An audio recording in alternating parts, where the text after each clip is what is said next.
Hi guys, this is Rob at Our Garage, and this is a quick tutorial on how to replace the oil in your RC vehicle shock absorbers. So the first thing we need to do is, once you've got the shock absorber removed off your vehicle, is break the thing down to its core components.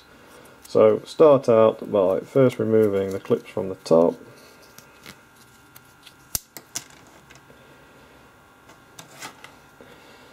And by removing the spring cup at the end. You may need to just push this on the ball joint. There we go. And you'll see there is a groove in the cup. If you line the groove up with the piston, you can basically just push it with your thumb and it should twist away just like that.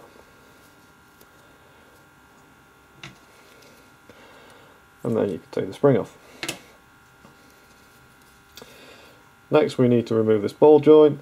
Very important here, we're going to be getting hold of the metal piston. What you must not do is damage this surface finish by trying to get hold of it with abrasive metal tools such as mole grips or pliers. What you must do is protect it first. You can use masking tape, insulation tape, anything. One of my favourite objects to use, which is easy to get hold of and generally everybody has some, is some straightforward run-of-the-mill paper kitchen towel. If you double this stuff up a few times, probably about, so it's about 5 layers thick, you can wrap that around the metal piston. It creates a nice cushion, and you can just make sure you can actually access the eye joint. You can get hold of that with the internal side of the pliers. Get a nice tight grip on that, and then with another tool, ideally another set of pliers, you can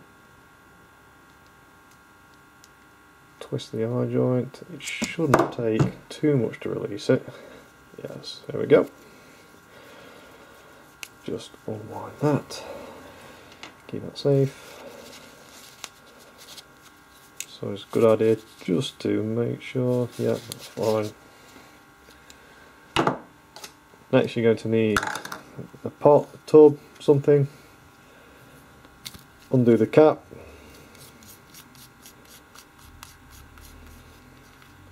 Just be careful when you get to the end of the threads that you're not holding it at an angle. There we go.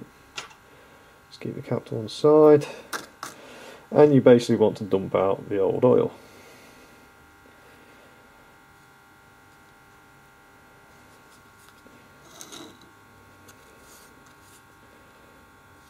Just push the piston a few times just to get any bulk of the oil out of there. Okay, so now we need to get the piston out from the inside. I'm just going to push this down with an Allen key. Oops, there we go, that's definitely out. So the piston and the body. Next I'm just going to give those two items a quick wipe down with a rag just to get the excess oil off, to get any excess oil from the inside of the body. I'm going to take a strip of paper towel,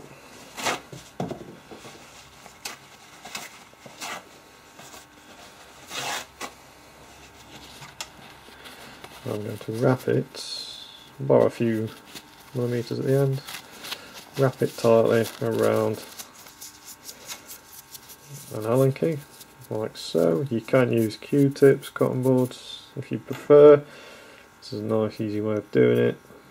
Place that into the body. Because you've got a nice straight object, you can give that a good wipe down inside. Okay. Followed by one of my favourite products ever, GT85. I'm going to spray down the piston, spray down the body, You might find it more convenient to do this over a bucket or on the floor, because it obviously makes a mess of the table. And then of course give those a good wipe. In case of the body, again I suggest just getting hold of some kitchen towel, paper towels, wrap that around your Allen key, roll it in your fingers, it tends to tighten up on the actual tool, and then again just stick that in there. Give that a good just drying out in there. It should be spotlessly clean now, which it is. Fantastic. Again, just take the end cap, very careful of the piece in the end, the black bubble. That is basically a bladder. Sometimes it's made of plastic, sometimes it's made of silicone, sometimes it's made of rubber. Just make sure you don't puncture it, don't stab it with anything sharp. Again, just take the GT85. Just going to give that a quick spray. Okay, so next we need to return the piston into the shock body. Push that into the hole. It's going to push that down to the bottom. Just being gentle, of course. It's good. I'm going to refill it with Team Associated 650 CST silicone shock oil. So I'm basically going to, if you can see that, carefully fill the shock body to the brim.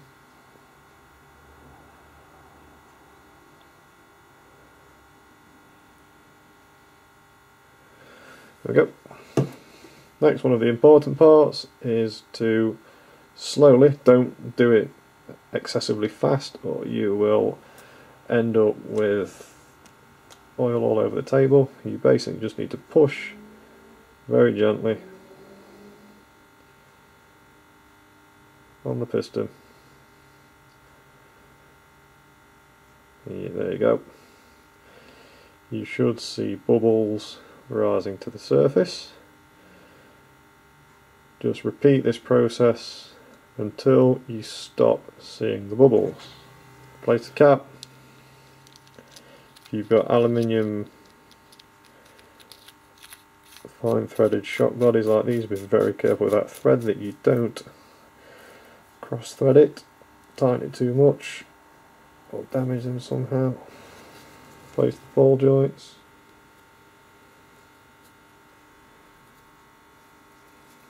Grip that with my pliers. Can't see the threads. There we go. Get a good grip on that and just wind that back. Good. It's tight.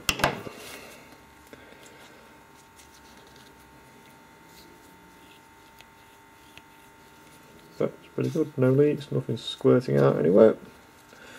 I'm happy with that. Plastic end piece on the spring. That goes to the top.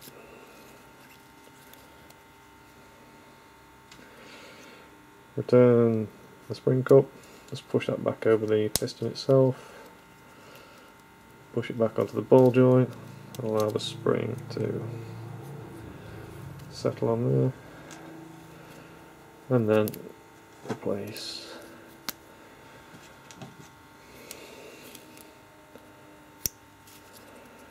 the clips. There we go. Fantastic. Ready to be installed back on the model. Hope this has been of some use to you. Thank you for watching.